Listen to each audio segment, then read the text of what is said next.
जनपद रामपुर के टांडा के में चावल व्यापारी मुरादाबाद के कटरा नाज में चावल का व्यापार करते थे।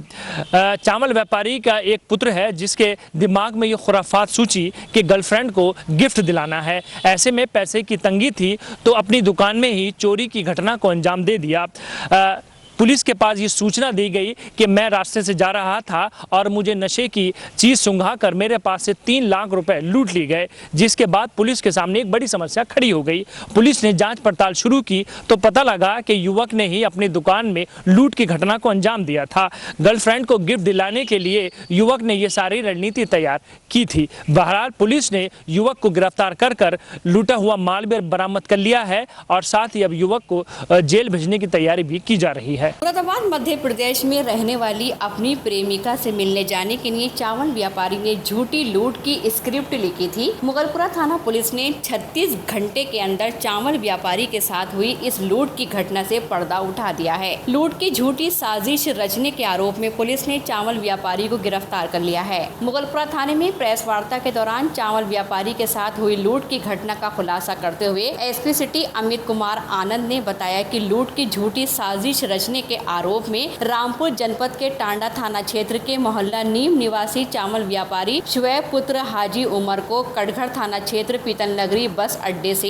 1,26,650 रुपए व मोबाइल के साथ गिरफ्तार किया गया है। पुलिस के मुताबिक आरोपी चावल व्यापारी मध्य प्रदेश के जबलपुर में रहने वाली अपनी प्रेमिका से मिलने जाना चाहता था, जिसके लिए उसे पैसों की आवश्यकता थी। चावल व्यापारी के मुरादाबाद जनपद के सदर कोतवाली क्षेत्र कटरा नाज में दुकान है। उसने 3 अगस्त को दिन भर का कलेक्शन लगभग 1 लाख अपनी दुकान में छुपा दिए और घर जाने के लिए मुगलपुरा थाना क्षेत्र जामा मस्जिद चौराहे पर पहुंचा और वहां ऑटो में कुछ लोगों द्वारा नशा सुंघाकर लूट की घटना को अंजाम देने के बाद पुलिस से कही। पुलिस ने इस मामले में बारीकी से जांच पड़ताल करते हुए चावल व्यापारी शुएब को गिरफ्तार कर इस फर्जी लूट की घटना का खुलासा कर दिया है।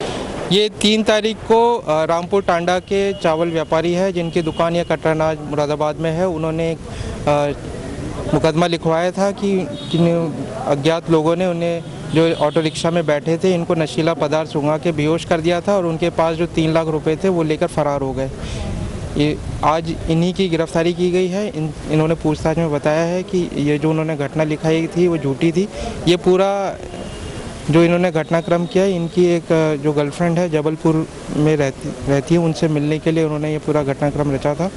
इनसे पूछताछ में ये पता चला है कि जो 3 तारीख को लगभग ये 2:30 बजे अपनी दुकान से वहाँ से चले थे और चलने से पहले जो दुकान में 1,30,000 लगभग रुपए उन्होंने चावल के कट्टों में छुपा दिए थे और फिर ये लगभग वहाँ से चलकर जामा मस्जिद चौराहे पे आए। फिर यहाँ पर इन्होंने एक ऑटो रिक्शा किया, कुछ देर जाके आगे होटल के सामने उतर गए, वहीं पे ही पास की झाड़ियों में जाके ये लेट गए और उन्होंने सोचा कि कोई व्यक्ति आएगा उन्हें देखेगा, बट ऐसा हुआ नहीं। फिर ये खुद ही वहाँ से चल के ऊपर की ओर आए। होटल के आसपास जो राहगीर थे उन्हें बताया कि उनके साथ कोई ऐसी घटना कारित हो गई है। यूपी 112 को कॉल किया, अपने परिवारजन को उन्होंने कॉल किया। उसके बाद तुरंत पुलिस एक्शन में आई, इनकी मुकदमा दर्ज किया और विवेचना शुरू की। अगले दिन ये वापस अपने दुकान पे गए। वहाँ पे जो इन्होंने पैसे छुपा के रखे हुए थे वो लेके दिल्ली के लिए बस के माध्यम से बस स्टेशन से निकल गए। दिल्ली में जाकर उन्होंने अपने गर्लफ्रेंड जो थी उससे बात करी। उन्होंने इनके जो काम किया इसके लिए बोला कि आप यहाँ ना आए, वापस चले जाए। तो ये वापस यहाँ पे आ रहा था। इस बीच में पुलिस की इसकी जानकारी लग गई थी, इनको गिरफ्तार किया गया। पूछताछ में इन्होंने स्वीकार किया कि जो 3 लाख रुपए की जो बात लिखाई थी वो झूठी थी। इनके पास करीब लगभग 1,30,000 रुपये थे और उनमें से दिल्ली में जाके इन्होंने कुछ मोबाइल फ़ोन और अन्य चीज़ें खरीदी तो कुछ पैसा खर्च हो गया। इनके पास से लगभग 1,26,650 रुपये बरामद किए गए हैं। साथ में इनका रियलमी मोबाइल तथा एक कीपैड वाला फ़ोन जो इन्होंने ख़रीदा था। इसके अलावा इनका जो पर्स है, आईडी कार्ड है, ये सब इनके पास से बरामद हुआ है। सब सीधी बात करें तो अपनी ही दुकान को इन्होंने अपने पैसे दिखाई। हाँ, इन्होंने झूठा मुकदमा लिखाया था और ये सारी घटना इन्होंने अपने गर्लफ्रेंड से मिलने के लिए रची थी और इसमें पुलिस ने बहुत ही सराहनीय काम करते हुए 36 घंटे के अंदर लगभग पूरा घटनाक्रम का उजागर किया है। इसमें हमारी जो एसओजी टीम है, साथ ही जो स्थानीय पुलिस है मुगलपुरा की, उन्होंने बहुत ही सराहनीय कार्य किया है और इनका कार्य बहुत ही सराहनीय है।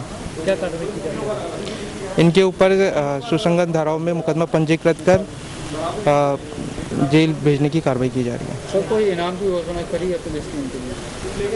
इनका कार्य बहुत ही सराहनीय है, इनके लिए ज़रूर रिकमेंड करेंगे इनको इनाम के लिए। सर क्या गर्लफ्रेंड की शॉपिंग भी कराई है पैसे से? ये गर्लफ्रेंड से लगभग 1 साल से व्हाट्सएप से बात कर रहे थे। इन्होंने बताया कि इनका कोई स्कूल का व्हाट्सएप ग्रुप था जिसके माध्यम से इनकी जानकारी हुई और फिर ये लगातार एक बार इनसे बीच में मिले हैं और अब ये मिलने जाने का इनका प्लान था, बट लेकिन ये गए नहीं और फिर बीच रास्ते में इनको वापस आए और इस बीच में जो पुलिस ने जो तथ्य सामने आए उसके आधार पर इन्हें गिरफ्तार कर लिया। पुलिस ने जो खुलासा किया है वो व्हाट्सएप चैट से किया है या फिर सीसीटीवी के माध्यम से? यहाँ पे जो उन्होंने बात बताई थी कि मैं इस रूट से गया था, वो सीसीटीवी से सारी चेक किए गए तो इनकी बात मैच नहीं हो रही थी। साथ ही इनके जो अगले दिन की जो गतिविधियाँ थी संदिग्ध थी, इन पे फिर पुलिस ने टारगेट किया, इनके लोकेशन ली गई जिसके आधार पे ये तथ्य सामने आए कि ये जो बात कह रहे हैं वो सही नहीं है। इनकी फिर गिरफ्तारी की गई। गिरफ्तारी के बाद इन्होंने सारी घटनाक्रम का उजागर किया कि इन्होंने किस तरह ये सब कार्रवाई करी।